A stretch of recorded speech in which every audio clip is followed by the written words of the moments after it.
누가복음 3장 7절부터 17절까지 함께 읽습니다. 요한이 세례받으러 나오는 무리에게 이르되 독사의 자식들아 누가 너희를 가르쳐 장차올 진노를 피하라 하더냐.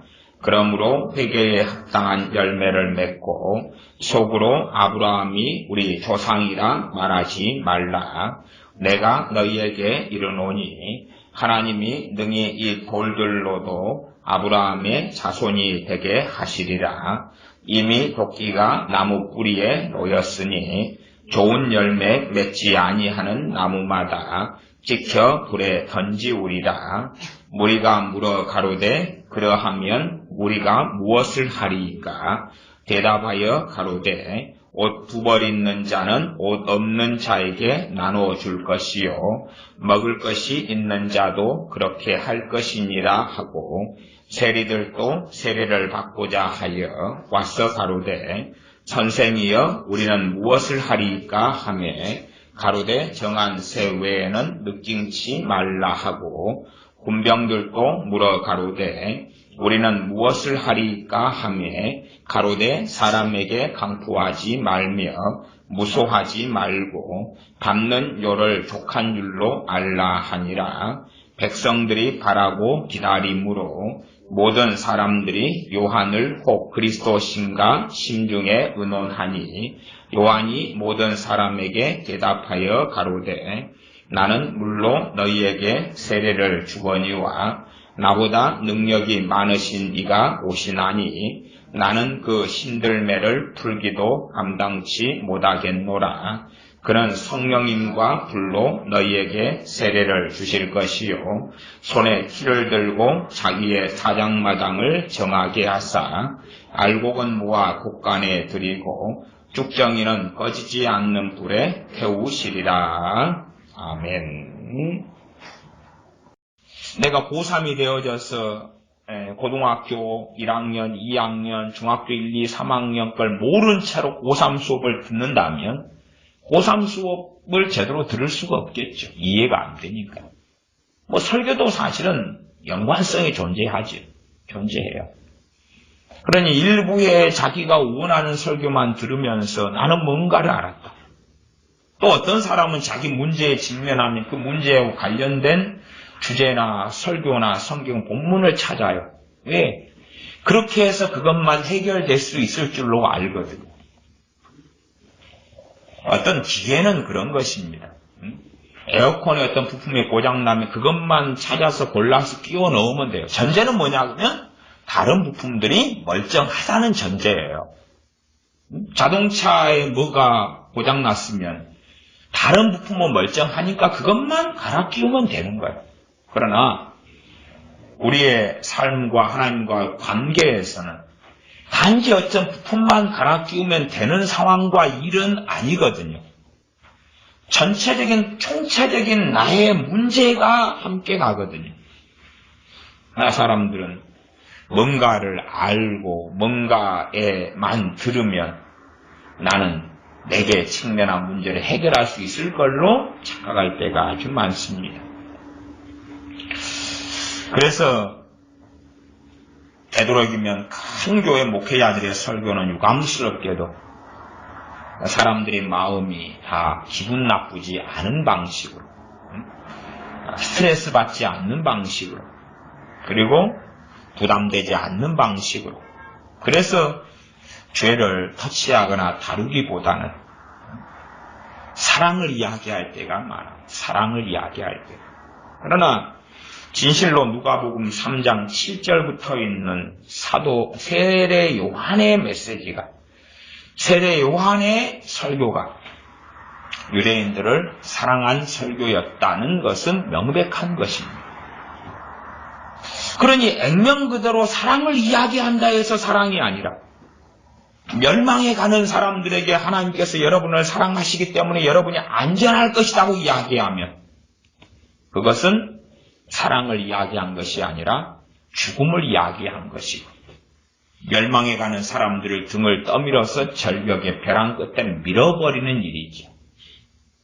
멸망에 가는 사람을 멸망하지 않도록 해야 되는데 하나님 앞에서 멸망하지 않도록은 죄에 대한 회개를 촉구하는 것일 수밖에는 없는데 죄에 대한 회개를 촉구하려면 죄를 다루어야 되지.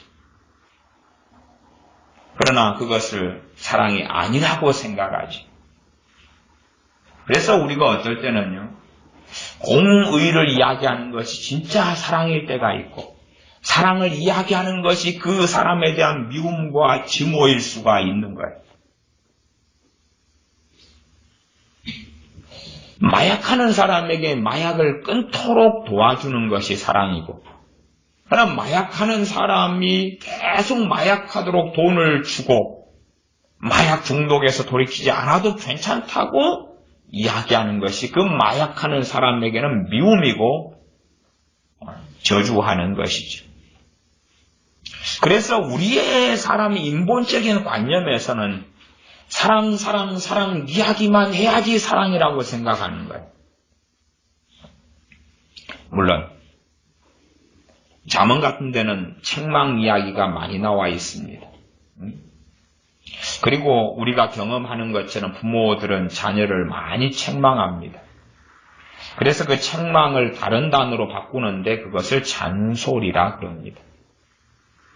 그러면 책망 이퀄 잔소리 아니면 과거에서부터 쓰였던 단어로서 설교라는 단어를 씁니다. 설교 좀 하지 마.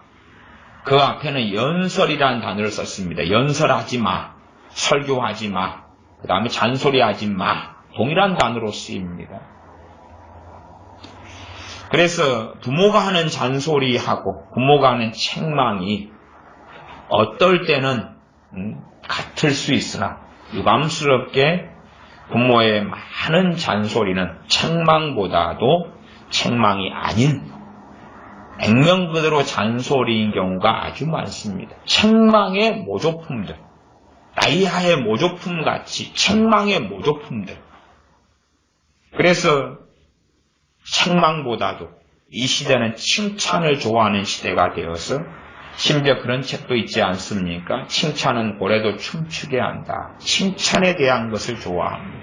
이 시대는 마음 상하지 않는 아름다워, 이뻐, 잘났어, 괜찮아, 좋아 하는 칭찬을 원하고 좋아하고, 그래서 유감스럽게 크리스천의 젊은 부모들도 자녀를 칭찬으로 키우려고 그럽니다. 그래서 망할 세상이 됐고 망할 교회가 되는 것입니다.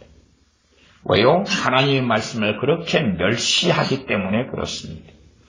자신들이 책망이 아닌 잔소리를 했고 잔소리를 들어왔기 때문에 그 잔소리가 책망은 아니었던데, 책망의 모조품에 대부분 불과한데 그것을 책망으로 해석한 채 내가 듣기 싫었으니까 성경의 책망에 대해서는 살피지 않고, 그리고 그런 잔소리하는 부모는 나는 되지 않을 거야.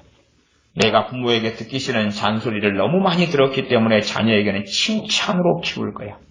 물론 크리스찬 부모가 자녀를 같은 기독교인으로 키우지만 속 알맹이는 자기의 영광, 자기의 성공, 자기의 이익, 자기의 평안, 자기의 영예, 자기의 성공, 자기의 복지, 자기의 안락, 자기의 건강을 위해서 살도록 키우면서 구약의 이스라엘처럼 신약의 유대인들처럼 선민이었으나 하나님의 선택받은 사람이었으나 그러나 멸망의 자리에 들게 하고야 맙니다. 하지만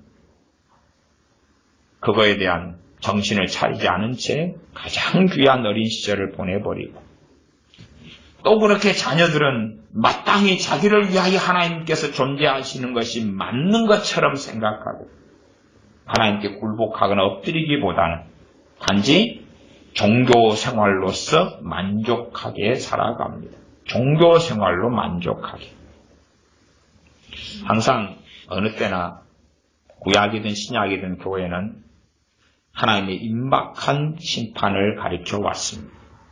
임박한 하나님의 진노를 가리켜 왔습니다. 그래서 여러분이 누가복음 3장 7절 세례 요한의 말씀을 보면 그렇게 기록됩니다. 요한이 세례 받으러 나오는 무리에게 이르되, 세례 요한은 죄 사함을 얻게 하는 회개의 세례를 전파하였습니다. 그것이 3장 3절입니다. 죄 사함을 얻게 하는 회개의 세례를 전파했으니 그 회개하는 세례를, 회개의 세례를 받으러 온 사람들에게 그렇게 말해야지 대형교회가 되겠죠. 잘 오셨군요. 잘 오셨군요. 여러분을 사랑합니다. 하나님께서 여러분과 함께 하실 것입니다. 하나님이 여러분을 축복하실 것입니다. 잘 오셨군요. 하나님이 여러분과 함께 하시며 도우시며 인도하셨습니다. 그렇게 해야지 세례 요한 이분도 더 많은 사람들이 올 것이었겠지. 그러나 세례 받으러 나오는 무리에게 이르되, 독사의 자식들아, 독사의 자식들아. 대부분이 다음에 오겠습니까? 안 오겠습니까? 안 오죠.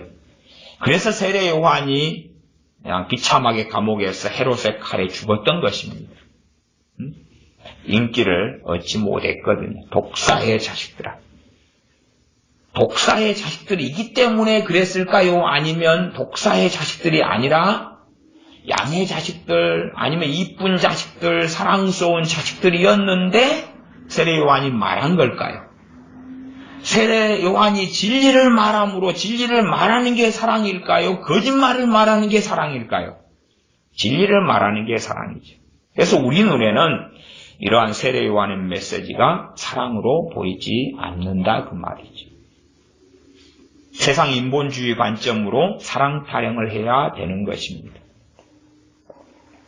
그래서 이 세상은 하나님의 말씀을 갈수록 어겨가서 한국교회도 반절 이상이 NCC, K 등에 관여해 있고 WCC에 관여해 있기 때문에 그들의 기본적인 맥락은 동성애를 지지하고 찬성하는 겁니다. 동성애의 껍질을 쓴 더 광범위한 맥락은 소수인권이라는 거예요. 소수인권. 소수인권. 청소년에게도 인권. 그래서 서울시에서는 그렇게 시행하기로 이야기했지 않습니까? 올해 언제부턴가 서울시 고등학교에 보건소에는 콘돔을 갖다 놓고 또한 콘돔 자판기를 공공기관에 설치하고 콘돔을 학생들에게 보급하기로 했잖아요. 왜?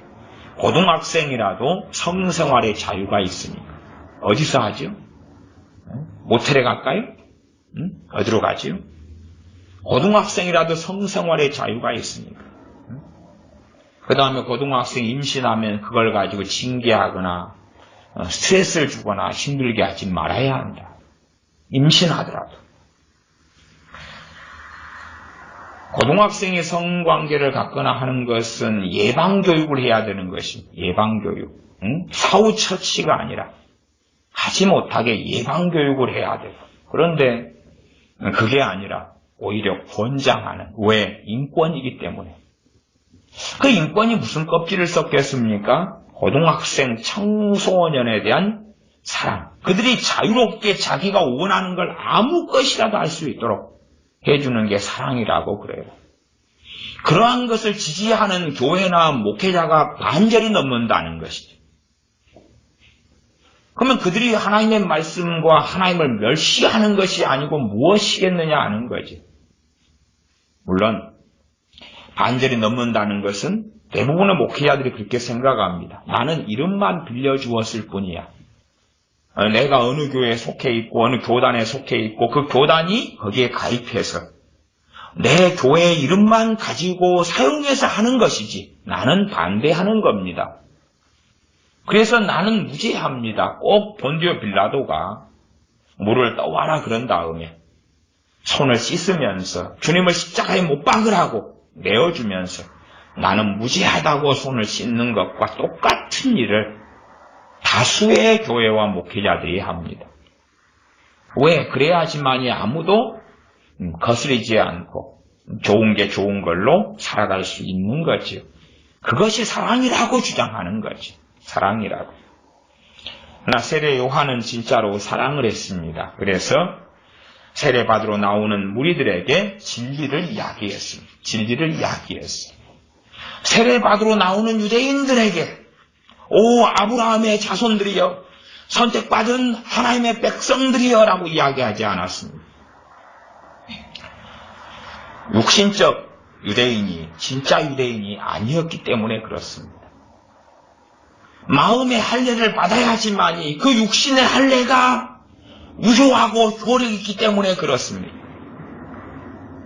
우리가 똑같이 성찬이나 세례를 할 때에 세례의 의미가 뭔지도 모르고 세례라는 것이 어떤 것인지도 이해하지 못한 채 세례만 받는다 한다면 그 세례는 아무런 가치가 없는 거지. 성찬을 하는데 빵만 많이 먹고 포도주만 많이 마시는데 주 예수님을 믿는 믿음으로 성찬에 참여하지 않고 주님을 사랑함으로 또한 죄를 회개함으로 주님을 섬기고 높여드림으로 성찬에 참여하지 않고 성찬에 대한 말씀들을 깨닫지 못하고 알지 못한 채에 빵만 많이 먹고 포도주만 많이 마신다면 그 성찬이 의미가 있느냐 그 말이지. 전혀 의미가 없죠. 심지어 구약시대에 살아서 짐승만 많이 잡아 죽이고 소를 많이 잡아 죽이고 염소를 많이 잡아 죽이고 제사를 하루에 수십 번씩 지낸다고 해도 그 제사의 의미나 하나님 말씀은 다 망각하고 하나님의 언약은 다 사라진 채 제사만 많이 지낸다 그러면 그것은 하나님 앞에 가증한 것이 되고야 마는 거죠. 비록 제사를, 비록 성결의식을, 비록 성경 율법을 또한 율법의 의식을 하나님이 세우셨어도 그러나 겉에 있는 의식만 남겨놓고 알맹이를 빼버린다면 사람으로 한다면 혹은 그 짐승의 박제로 한다면 독수리가 있으면 독수리의 생명은 다 뽑아버리고 독수리의 껍질만 남겨놓은 채 거기에 솜으로 채우면 그것이 진짜 살아있는 독수리겠느냐. 사람 시체만 갖다 놓고 생명은 뽑아버리고 만다면 그게 살아있는 사람인가 하는 거죠. 근데 유대인들은 겉은 유대인이고 혈통적인 유대인이고 하나님의 선택받은 선민인데 속에는 하나님에 대한 경외함과 믿음과 신함과 거룩함과 경건은 사라져갔고 그래서 세례 요한이 독사의 자식들아 그럴 때에 그들은 어떻게 생각합니까?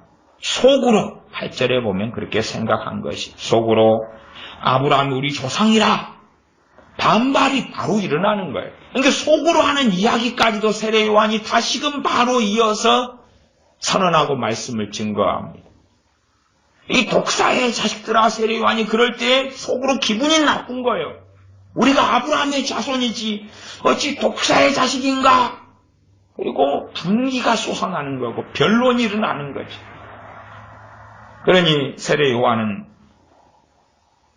그들에게 8절로 가면 그러므로 회개에 합당한 열매를 맺고 속으로 아브라함이 우리 조상이라 말하지 말라. 속으로 그러는 거예요. 속으로. 세례 요한에게 직접 대놓고 대항은 못하겠고 선지자로서 인정할 수밖에 없으니까. 그러니 속으로 독사의 자식들아 할 때에 막 끌어오르는 것입니다. 나아가 7절로 돌아가면 독사의 자식들아 누가 너희를 가르쳐 장차올 진노를 피하라 하더냐.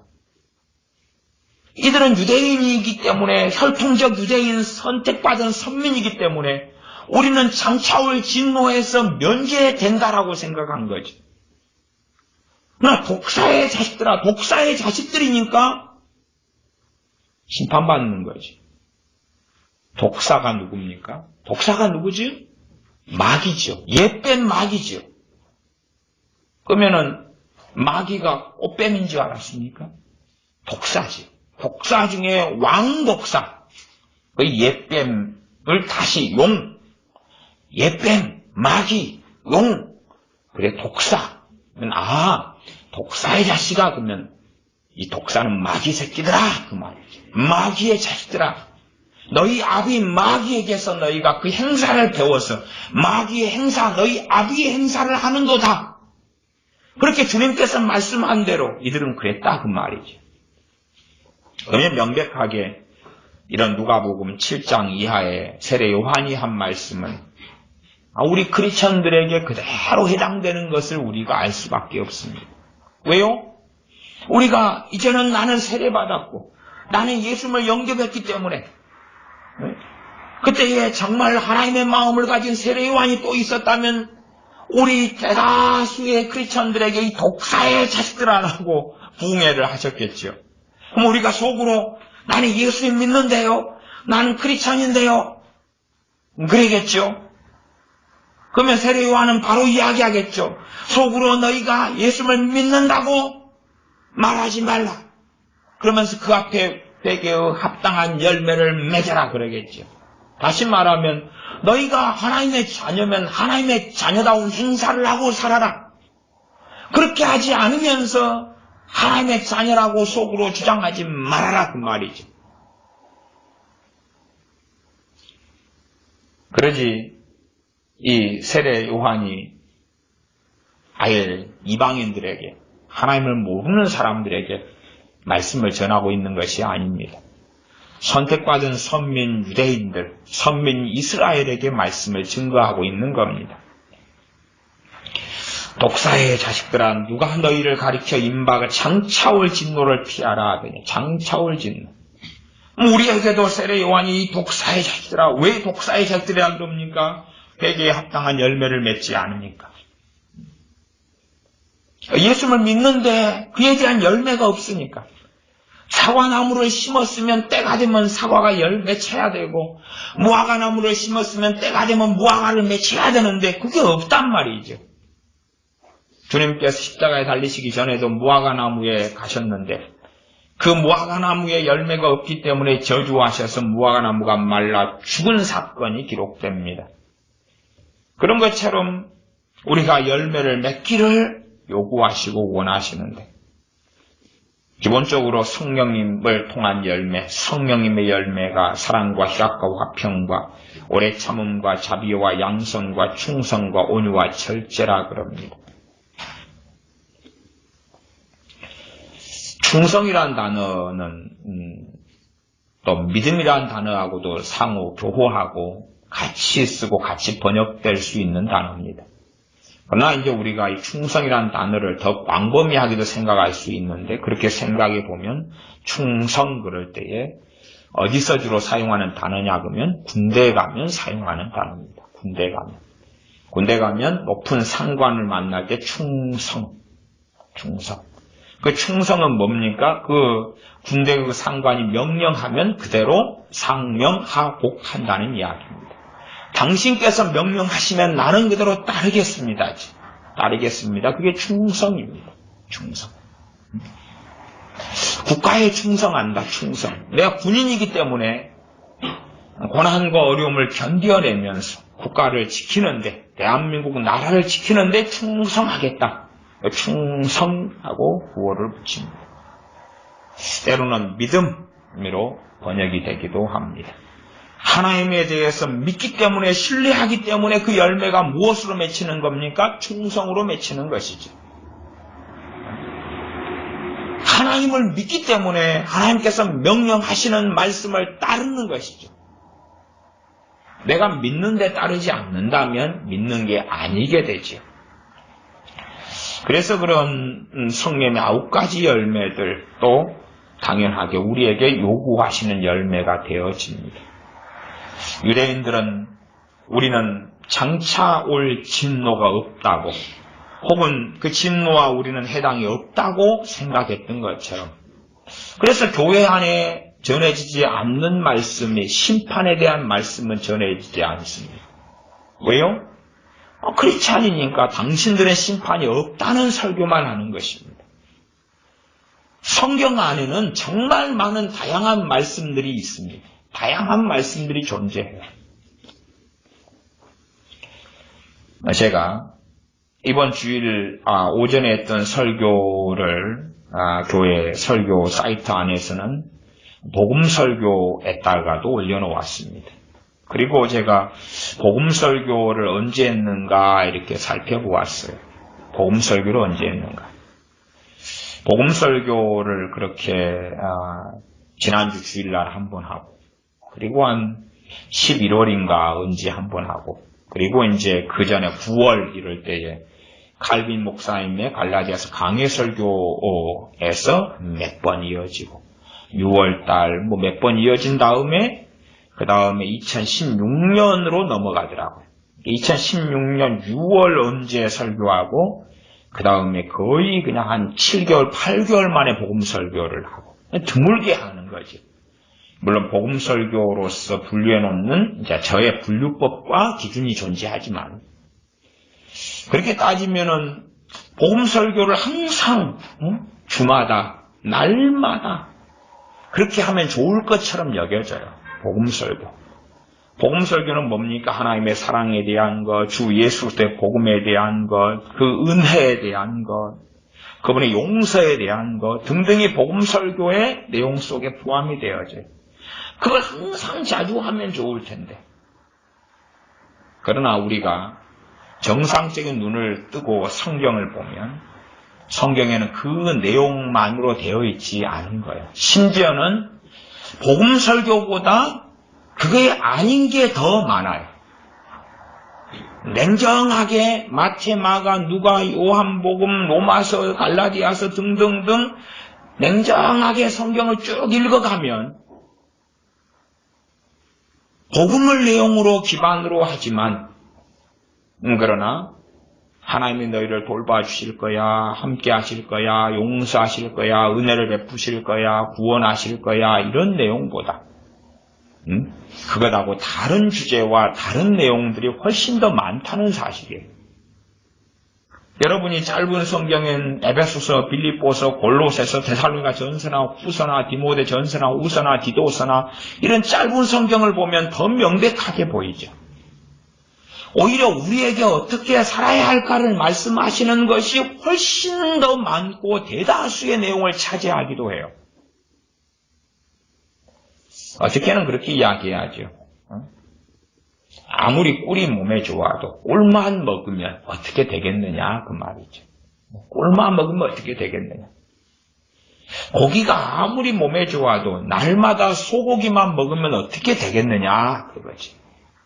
그것처럼 명확한 일인데도 우리는 편식을 하기를 좋아하고, 그리고 편식은 사람들이 듣기 좋아하는 것만을 이야기하고 그걸 즐겨하고, 우리 자신도 우리가 듣기 좋아하는 것들을 즐겨하는 경향을 가집니다.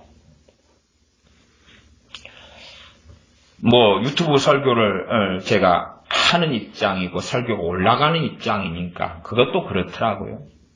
제목을 이렇게 정해놓으면 제목 가지고 설교의 내용을 다 표현할 수가 없어요. 그냥 대강 정하는 거예요. 제목을 대강 정해요. 설교를 먼저 하고 나중에 제목을 정해요. 근데 제목을 정하지만 설교의 내용의 한 부분을 제목이 이야기할 뿐이에요. 여러분이 영화를 보시는 분은 알지만 영화 제목을 보고 영화를 끌려서 보지만 제목하고 제목 자체 영화 내용을 전체를 이야기합니까? 못합니까? 못하지요. 못해요. 그런 것과 똑같은 이야기죠. 그러나 이제 사람들은 제목을 보고 자기가 호감이 있고 관심이 있고 기호가 있고 좋아하는 것만을 이제 보고자 합니다. 우리가 어른과 어린아이 차이도, 어린아이들은 자기의 본능에 더 충실하기 때문에 바르게 교육되지 않으면 어린아이일수록 자기가 원하고 하고 싶은 것만 하려고 그러죠. 그러나 어른이 되면 삶의 균형을 이루어 나가기 시작하죠. 그것을 어른이 되면서 철이 든다 그러죠. 자기가 원하는 것만이 아니라 해야 될 의무를 생각하죠. 해야 될 책임을 생각할 때부터 이제 어른이 되어져 간다는 거죠. 과거의 시대에는 먹고 살기 어려워서 한 15살 정도 되면 철이 들고 어른이 되어 갔습니다. 15살 정도면. 그러나 지금은 나이가 훨씬 더 많아졌어. 이제 철이 들지 않고 어른이 되려고 하지 않습니다. 어른이 되게 하고 철이 들게 하려면 부모는 자녀가 어릴 때부터 권리가 아니라 책임과 의무를 가르쳐야 되고 책임과 의무에 대한 값을 지불하게 해야 되는 거죠. 그러나 금쪽 같은 내 자식인데 어떻게 그러겠느냐. 누리고만 살아라. 그리고 나중에 20살 넘어져서 책임과 의무를 배워라. 하지만 과연 배우고 싶을까 하며 그것은 배울 수 있는 것인가 하는 질문을 던져볼 수밖에 없죠. 그래서 영적인 어린아이들일수록 편식의 경향은 훨씬 더 심해져 갑니다. 또한 호불호가 너무나 심해져서 자기가 항상 듣고 싶고 받고 싶은 설교나 성경 본문이나 메시지가 있습니다.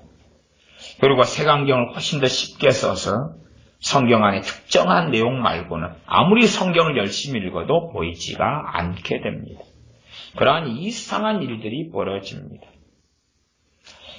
그래서 눈에 보이는 대로 사랑 이야기를 하면 사랑이고 공의와 하나님의 심판 이야기를 하면 사랑이 아니라고 여겨지죠. 생각해 보십시오.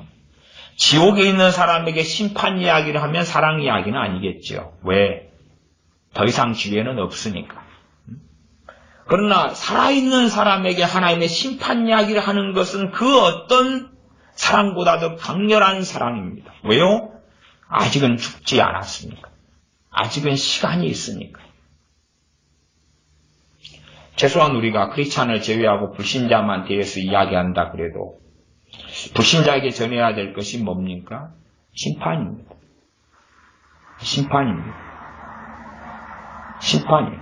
주님께서 당신을 사랑하십니다 하고 끝을 맺어버린다면 주님께서 사랑하시면 자기가 안 믿어도 그래도 은근히 무엇을 기대할 수 있습니까? 천국을 기대할 수 있죠. 안 그렇습니까?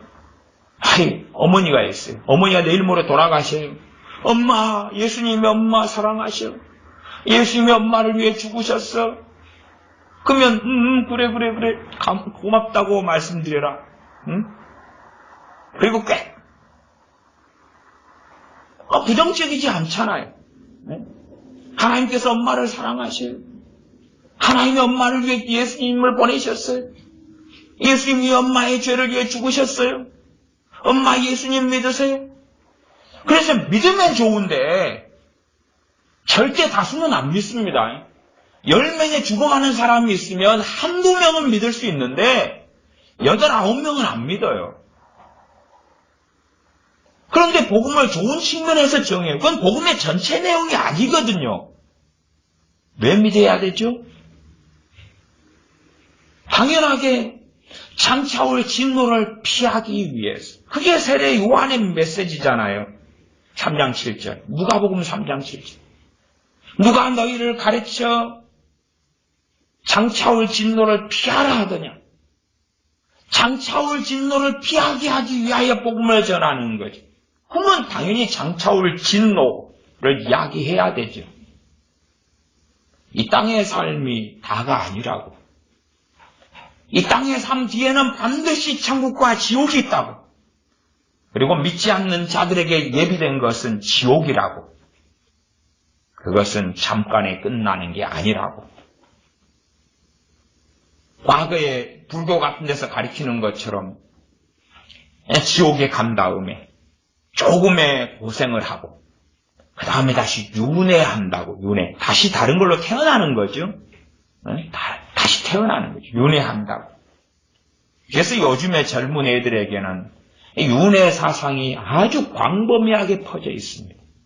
물론 요즘의 젊은 애들이 불교 신자는 아닙니다. 그러나 윤회 사상은 광범위하게 퍼져 있어요. 왜?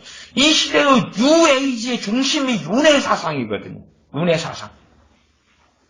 내가 죽은 다음에 또 다시 태어난다는 거예요. 또 다시 기회가 있는 거예요. 또 다시 태어나고 또 다시 태어나고 또 다시 태어나는 거예요. 그러니까 회개하고 하나님께 나올 이유가 있어요, 없어요? 없어요. 최소한 하나님의 사람들은 진리를 이야기해야 됩니다. 그래서 각 사람이 처하고 닥쳐야 될 것은 우리가 성경과 진리를 통해서 알고 있다 그 말입니다. 잠시 잠깐 오면 하나님의 심판 앞에 서야 됩니다. 그리고 당연하게 우리가 예수님의 사람으로 살 때에 회개에 합당한 열매를 맺어야 되는 겁니다. 회개에 합당한 열매를 맺어야 됩니다. 그러나 사람들은 정말 많이 종교화돼서 죽은 믿음을 소유하고 있으면서 자기의 그 가짜 믿음과 거짓 믿음을 많은 사람들이 포장할 때가 많습니다. 좋은 믿음이라고, 아름다운 믿음이라고. 포장하는 방법 중에 하나를 제가 앞에 예시로 이야기했죠.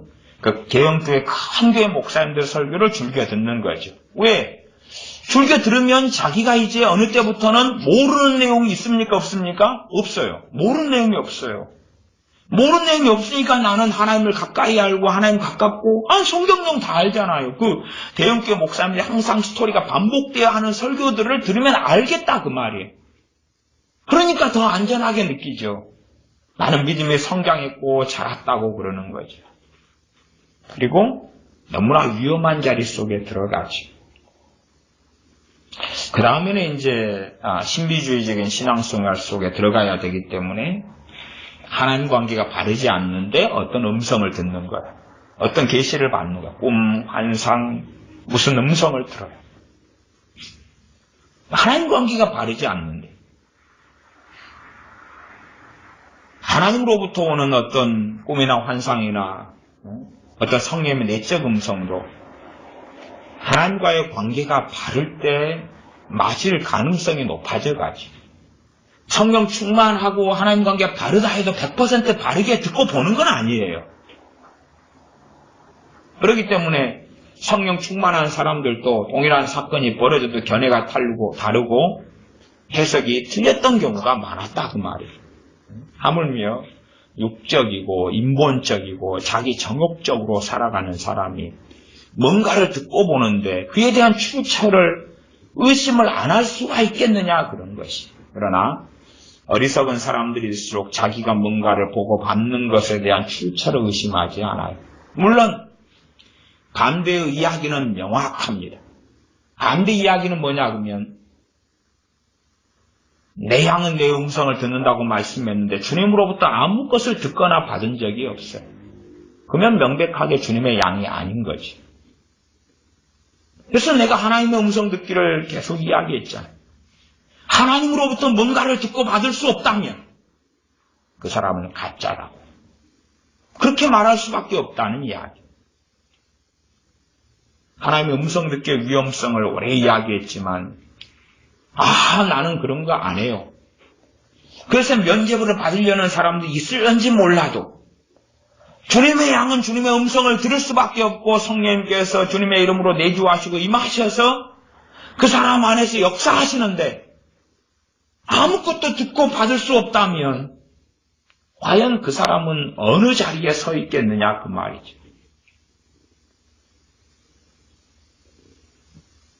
끊임없이 우리들은 우리 자신을 정당화하고 합리화하고 의롭다고 하는 것을 아주 좋아합니다. 아주 그런 것을 기가 막히게 좋아합니다. 그래야지만이 편안해지기 때문에 그렇죠. 성령님으로부터는 평안이 아니라 자기 마음의 스스로의 만족을 통해 오는 평안을 얻기를 좋아합니다. 세례 요한은 이 하나님의 백성들, 유대인들에게 누가 너희를 가르쳐 장차올 진노를 피하라 하더냐. 우리는 필연적으로 장차올 진노를 가르쳐야 되는 사람들이죠. 아직은 주님의 진노가 이루어지지 않았습니다. 그러나 최소한 우리가 지금 시대에도 장차올 진노를 이야기하면 사람들이 그렇게 생각할 수도 있잖아요. 저 사람 사입인가? 이단인가? 그렇지만 세례 요한은 2000년 전부터 이걸 외쳤다 그 말. 주님도 당연하게 외치셨고 그러나 명백하게 한 개인은 생로병사가 있다는 사실이죠.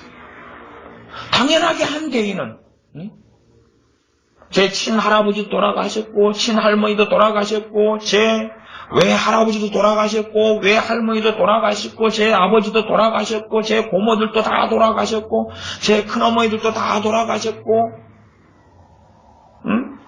제 이숙도 돌아가셨고, 이모도 돌아가셨고, 다 돌아가셨잖아. 더 이상은 그들에게는 기회는 없는 거예요. 무슨 다른 기회가 있습니까? 주님께서 재림하셔서 하나님의 무섭고 두려운 날이 주님의 심판의 때가 이루어지는 것이 연기되고 있고 아직은 이루어지지 않았으나 심지어는 주님께서 재림하시는 것이 우리 세대가 아니라 다음 세대라 할지라도 그러나 과연 우리가 그런다 할지라도 다음 세대까지 살아있을 수 있겠는가를 생각해야 되죠. 심지어는 주님께서 주님의 재림을 아주 오랫동안 연기하시고 늦게 오신다 그래도 우리는 그때까지 살아있거나 우리가 천년 만년 이 땅에서 살 수 있는 존재가 아니라는 사실이고 우리 가족이든 부모든 형제든 마찬가지로 이 땅에서 영원토록 살 수 있는 존재가 아니지요. 아니지.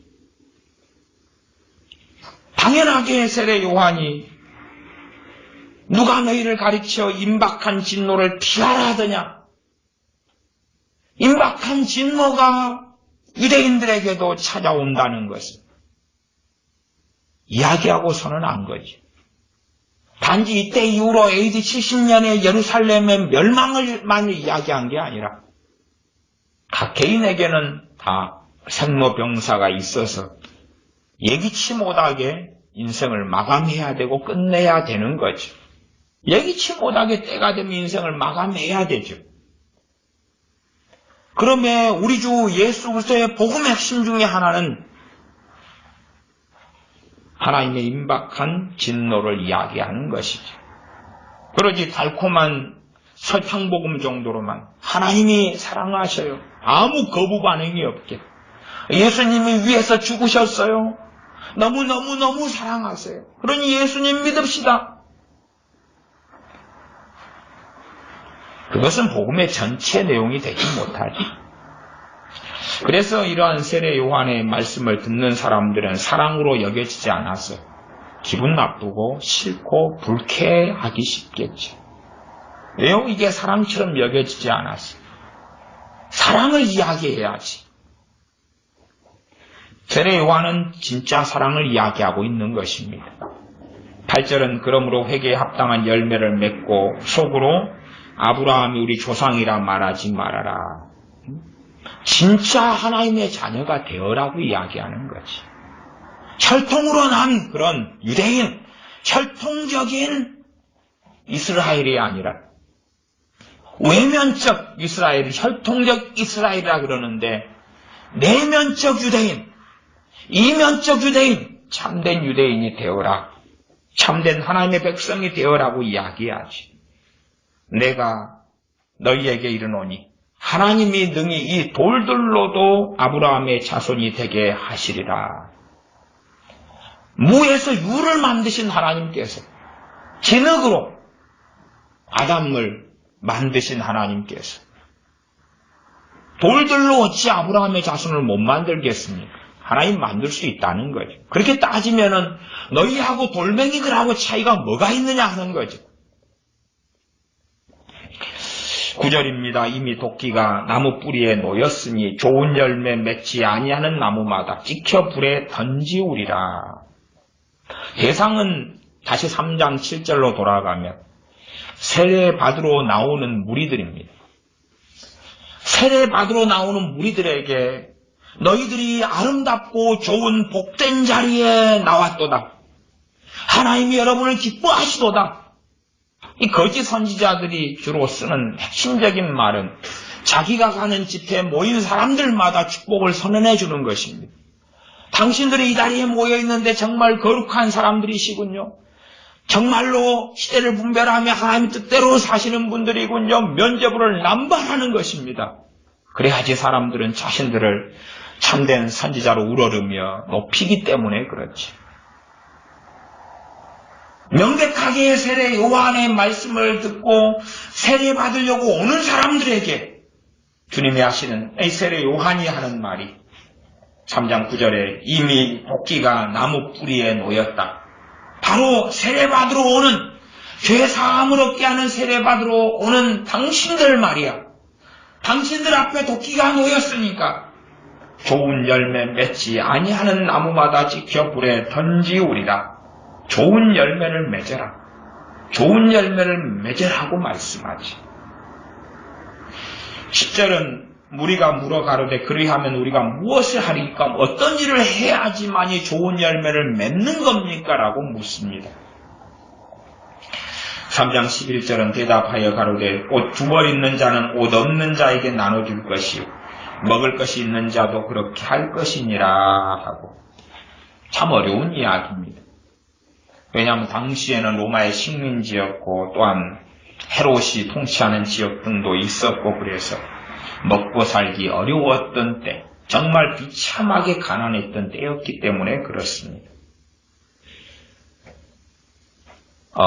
나중에 시간이 되면은 이 이스라엘이나 현재의 예루살렘에 대해서도 이제 좀 설교를 해야 될 터인데 설교를 미루고 있습니다만은 1948년에 다시 이스라엘이 세워진 다음에 그 정말로 비참했던 그 땅에 이제 갈릴리 호수에서부터 물을 끌어옵니다.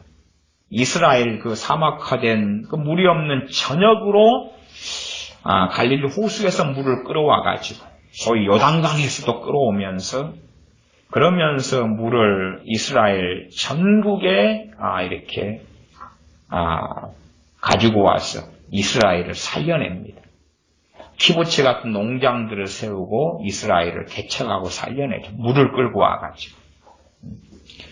그리고 이제 중동 전쟁이 벌어지는데요. 이스라엘과 그 주변에 이집트, 시리아 뭐 이렇게 등등 해서 중동 전쟁이 벌어지는데 그것은 이스라엘이 이제는 그 물을 활용해서 성공하고 잘 나가고 부강해지는 것을 막기 위해서 그 물을 차단해 버립니다. 이 아랍 측에서 차단해 버리니까 필연적으로 국제사회 문제가 되고 그것은 차단한 아랍 측의 잘못이죠. 그래서 필연적으로 전쟁이 벌어지게 됩니다. 그리고 이스라엘이 승리해서 그 물 관리권을 가져오게 되죠.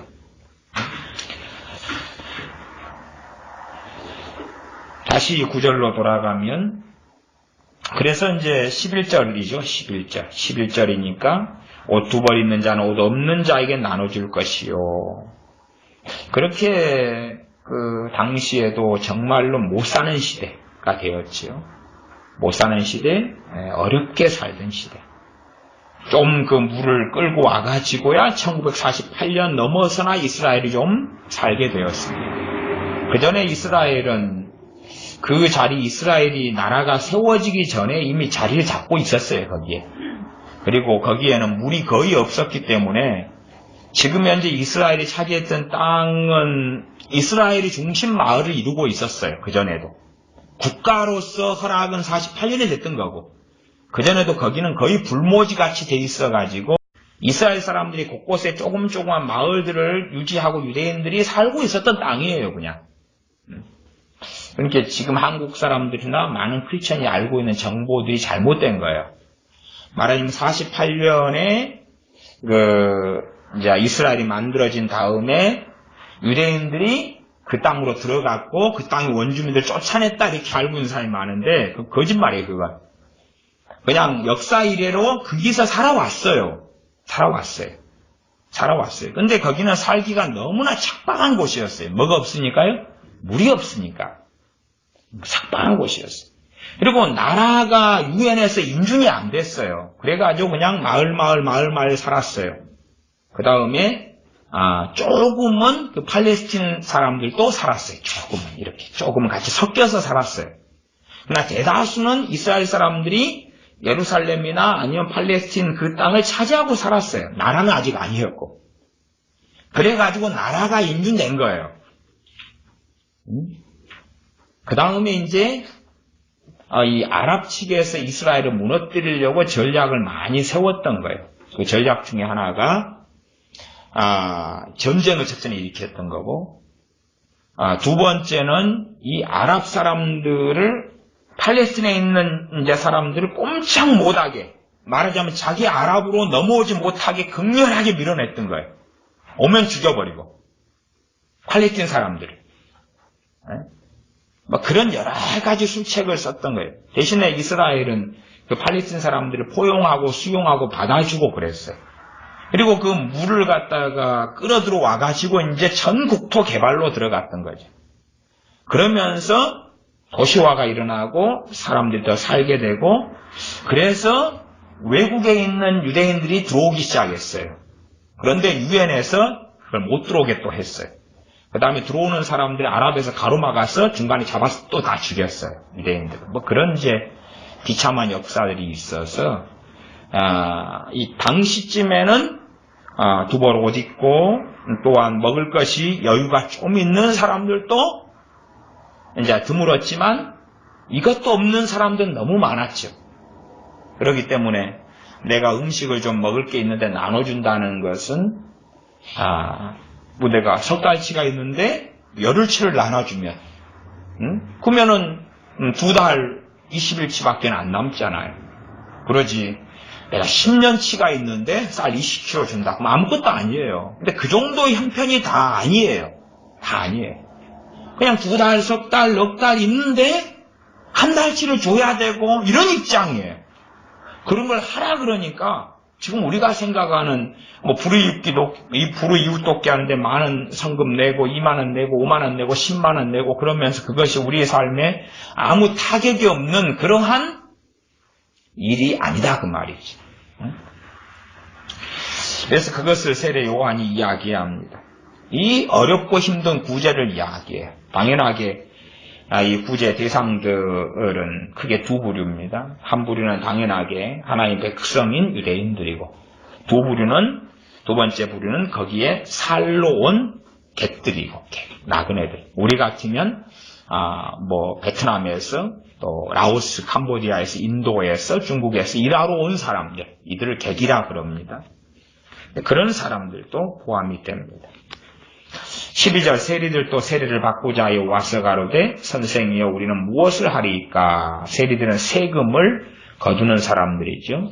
로마의 식민 치하에 있었기 때문에 세금을 거두는데 13절 가로되 정한 세 외에는 늑징치 말라.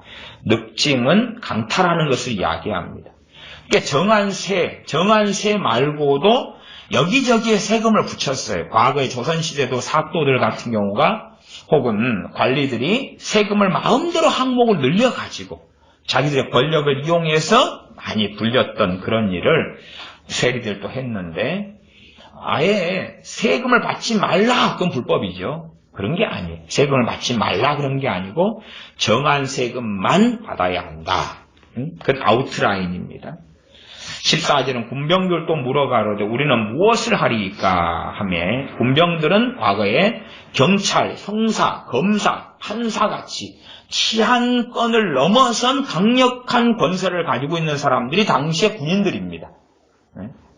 근데 이들에게 우리는 무엇을 하리이까 이들이 물음에 가로되 사람에게 강포하지 말며 무소하지 말고, 무소는 거짓 고소입니다. 말하자면 자기들이 빼앗을 만한 게 있는데 안 내주니까 이 사람이 반란 획책했다 그런다든지 황제를 못 오겠다 그런다든지 이런 것을 십성하게 하면서 결국은 잘못했다고 뭔가를 내놓도록 만들었다 그 말입니다. 그것이 이들이 일상적으로 해왔던 문화, 관습, 습관, 관례처럼 굳어져 버렸어요. 근데 그런 것을 하지 말아라. 무소, 거짓, 고소하고 거짓말로 그들을 위증해가지고 약탈하고 빼앗고 하는 등을 하지 말아라. 받는 요를 족한 줄로 알라. 받는 요, 받는 월급, 급료지요. 급료. 물론 당시에 군병들이 받는 급료는 최소치였고 넉넉하진 않았습니다. 넉넉하진 않았어요. 넉넉하게 안 주니까 이러한 군병들이 약탈하고 수탈하는 이런 것을 방조한 측면도 있죠. 그러나 이 부족한 금욕, 이걸로서 만족을 하라고 세례요한은 이야기하는 것입니다. 그리고 안 만족하면 뭐 하면 됩니까? 곤병일을 안 하면 되죠. 더 좋은 일이 있으면 곤병일을 안 하고 다른 일을 하면 되고, 그나마 곤병일이 받는 급료가 낮다고 한다면, 굶어 죽지 않고 낮다고 한다면 그걸 그대로 하는 거고 그렇죠. 그래서 최소한의 아웃라인에 회개에 합당한 열매를 이야기하고 있습니다. 물론 이러한 일들을 우리의 삶에 적용하는 것은 쉽지 않습니다. 왜요? 시대와 삶과 문화가 다르기 때문에 그렇습니다. 다르기 때문에. 그래서 우리 목회자가 받는 요 월급이 있으면 여기에서 우리는 얼마든지 욕심을 부리고 뭔가를 또 해나가는 경향도 존재하지. 각 사람이 또 그렇고. 노조들 같은 경우도 받는 요에서 만족합니까? 안 합니까? 안 하니까 노조를 형성해서 데모하고 싸우고 하는 거죠. 등등 월급과 관련된 이야기, 세금과 관련된 이야기. 정한세 외에는 늑증치 말라 그랬으면 이제 장사하는 사람 같으면 뭐가 해당되겠어요? 정한세금을 내놔라 이렇게 되겠죠. 그러지 않나요? 우리가 구멍가게 같은 하는 분들이라 할지라도 우리가 돈을 이렇게 새우깡을 500원 한다. 500원을 내면 500원은 전제는 뭐냐면 그 안에 10%를 세금으로 함께 내는 것입니다. 이게 그 가격 안에가 세금이 포함되어 있어요. 소주든지 뭐 담배든지 이런 것들은 좀 더 높게 책정되지만 일반적으로 10%의 세금을 내가 그 가게 주인이 국가에 낸다는 전제 속에서 세금과 함께 주는 것입니다. 그러면 그 가게 주인이 크리스천이고 그리고 우리가 세금을 함께 줬어요. 그 돈에서. 그러면 그것을 세금을 안 낸다면 그 사람은 도둑질하는 사람이 되어야 합니다. 우리가 이제 이 포장마차 같은 데서 오뎅 떡볶이를 파는 사람에게는 우리가 그걸 사 먹을 때 그 돈 안에는 주로 세금이 거의 잘 포함되지는 않습니다. 대신에 공무원들 같은 경우가 그런 분들에게도 다니면서 세금을 하루에 1,000원씩이라도 이렇게 걷습니다. 그러니까 크게 상관은 없는데 이제 가게를 하는 분들 같은 경우는 상황이 다릅니다. 달라서 정상적으로 이 공장에서 나오는 물건에는 거기에 세금이 포함되고 우리가 물건을 살 때는 세금을 포함시켜서 돈을 지불하는 거예요. 그렇기 때문에 그들은 이 말씀대로 한다면은 정확하게 세금을 국가에 내야지만이 도둑질이 아니게 됩니다. 그렇게 이제 정말 많은 것들을 적용시킬 수 있는데 그 중에 가장 어려운 말씀은 3장 11절 같은 거죠. 3장 11절 같이 두 벌 옷이 있는데 한 벌을 주는가. 그러면 두 벌 옷이 있는데 한 벌을 주면 불편해요? 안 불편해요? 불편하죠. 왜요? 한 벌 가지고 빨아입고 해야 되니까. 얼마나 불편합니까? 너무 불편하지. 그 정도로 당시에 한 벌 옷도 채 없는 사람들이 존재하였다 그 말이지. 존재하였다 그 말이지. 그러면 두 벌 옷을 해서 한 벌을 줘버리면 한 벌 가지고 살아야 되는데 언젠가는 낡아질 거고 구멍이 뚫릴 거고 지저분해질 거고 새 것을 입어야 될 때가 올 거고 그러면 어떻게 알겠느냐 그 말이지. 한 벌을 빨아버리면 그 다음 벌거벗고 있어야 되니까 그것 때문에 주님의 제자들이 이제 사건이 일어났던 것입니다. 왜? 옷을 빨아버린 다음에 담요 같은 걸 둘러쓰고 있는데 안에는 빨가벗고 옷을 빨았습니까? 그러니까 군병들이 주님을 잡으러 온 다음에 막 엎치락치락 할 때에 이 담요 같은 걸 탁 잡아버리니까 빨가벗게 돼버렸죠. 시간이 없으니까 어디 널어놓은 옷가지에, 나뭇가지에 널어놓은 옷을 입지 못하니까 벌거벗은 채로 도망을 가고 그랬죠. 한 벌이니까 그랬죠. 두 벌이었으면 벌거벗은 채로 도망을 안 갔겠죠. 그러나 단벌로서 주님과 함께 했기 때문에 뭐 여행의 짐 같은 건 간소했죠. 우리같이 막 배낭을 바리바리 싸고 갈아입을 옷을 며칠치를 집어넣고 뭐 그렇게까지는 할 필요가 없었던 거죠. 그만큼 가난했기 때문에요. 시간이 좀 지났어도 나머지 본문까지 봐보겠습니다. 15절입니다. 백성들이 바라고 기다림으로 모든 사람들이 요한을 혹 그리스도신가 심중에 의논하니, 심중에 마음에 의논했다 그 말입니다. 나 성령님의 역사하심으로 세례 요한은 모태에서부터 성령 충만했던 사람입니다. 그러면 세례 요한은 성령의 역사하심을 따라서 성령으로 인하여서 말할 수 있었죠. 그들이 심중에 의논했던 그것과 관련해서 말할 수 있는 하나님으로부터 메시지를 받은 사람이 세례 요한입니다. 모든 사람에게 대답하여 가로되 나는 물로 너희에게 세례를 주거니와 나보다 능력 많으신 이가 오시나니 나는 그 신들매 풀기도, 신들매는 신발끈입니다. 신발끈 풀기도 감당치 못하겠노라. 그는 성령님과 불로 너희에게 세례를 주실 것이요. 그리고 이제 우리가 잊혀버리는 말씀이 17절입니다. 그는 성령님과 불로 너희에게 세례를 주실 것이요. 손에 키를 들고 자기의 타작마당을 정하게 하사 알곡은 모아 곡간에 들이고 쭉정이는 꺼지지 않는 불에 태우시리라. 쭉정이는 결국은 주님께서 나는 너희를 안다고 해당되지 않는 사람들이죠. 10처녀 같으면 민난 5처녀들도 포함이 됩니다. 그들을 어디에 태우십니까? 꺼지지 않는 불에요. 누가요? 주님께서. 꺼지지 않는 불은 어디입니까? 지옥이지요. 그러면 지옥으로 친히 사람들을 집어넣는 분이 누구십니까? 주 예수 그리스도 주님이십니다. 그러니까 지금 세례 요한이 복음을 전하고 있는 것입니다. 이 복음의 내용 안에 주님의 심판을 함께 전합니다. 알곡은 모아 곡간에 드리고, 곡간은 천국이죠. 알곡은 모아 곡간에 드리고 죽정이는 모아 꺼지지 않는 불에 태우시리라. 누구는 알곡은 골라서 천국에, 죽정이는 골라서 지옥에 영원토록 고통받게 하시는 분이 주 예수님이시라는 사실입니다. 그러므로 하나님 말씀을 바르게 전하고 바르게 증거하는 것이 사랑입니다. 사람들이 싫어하는 것을 감추고 숨기고 심지어 이 세상의 영향을 받아서 그래서 하나님 앞에 살아나가야 될 삶과 하나님의 진노의 심판을 감춰버리는 자들이 되면 안 되고 그냥 이 땅을 대강대강 살아가도 괜찮을 거야.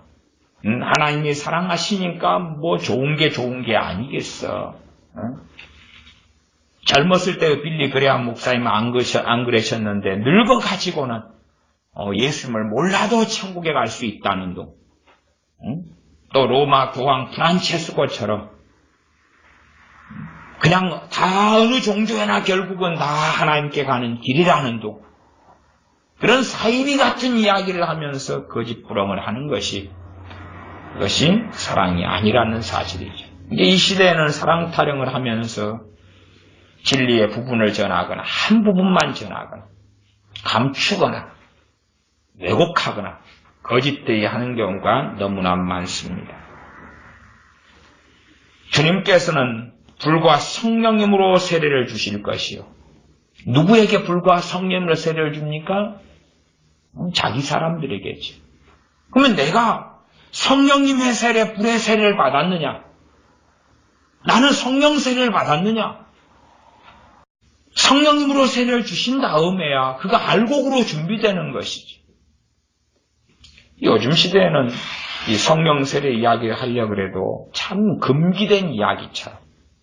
왜 금기된 이야기처럼 되냐 그러면 성경을 극단적이고 잘못 해석하는 경향이 많아져서 예수를 믿자마자 성령 세례를 받았다 그렇게 말해버려요. 성령 세례의 정확한 이야기들은 당연하게 주님께서 승천하시기 전에 혹은 승천하신 이후에 이 사도행전 1장에도 말씀하셨고 또한 구체적으로 교회에게 성령 세례가 주어지는 일이 사도행전 2장부터 정확하게 나왔는데 그러나 대다수의 사람들은 성령 세례를 안 받았어요. 아무것도 없어요. 사도행전에 일어났던 그런 역사를 누리지 못했어요. 없어요. 그런데도 불구하고 예수님 믿자마자 성령 세례 받은 것이다. 그렇게 이제 왜곡하고 잘못 가르치는 것이 팽배해졌습니다. 팽배해졌어요. 근데 잘못된 가르침 속에 사람들이 너무 많이 들어가서 바르게 설명한다는 것이 무슨 의미를 가지게 될까? 더 이상 알아먹을 수 없는 세대가 되고야 말았다 싶습니다. 기도하겠습니다. 아버지 하나님, 우리가 세례 요한의 메시지처럼 백에 합당한 열매를 맺고 또한 나아가서 성령님과 불로 세례 주시는 주님으로부터 성령 세례와 성령 충만을 받아서 열매를 맺는 알곡 신자들로 살아가서 주님 앞에 섰을 때 부끄럽지 않는 하나님의 백성들이 되게 하여 주시옵소서. 세상의 가치관과 사상으로 가득 차서 하나님의 심판을 잃어버리며 영원토록 살 것처럼 이 세상에서 어리석게 세상 사람들과 똑같이 천년만년 사는 것처럼 망각하고 게으르고 나태하게 산 채에 하나님께서 기회와 시간을 주실 때 다 놓쳐버리고 잊어버린 채 내게는 언제까지나 시간이 여유가 주어질 것이다 하고 멸망의 길에 걸어가지 않도록 도와주시옵소서. 우리 주 예수님의 이름으로 기도하옵나이다. 아멘. 기도하겠습니다.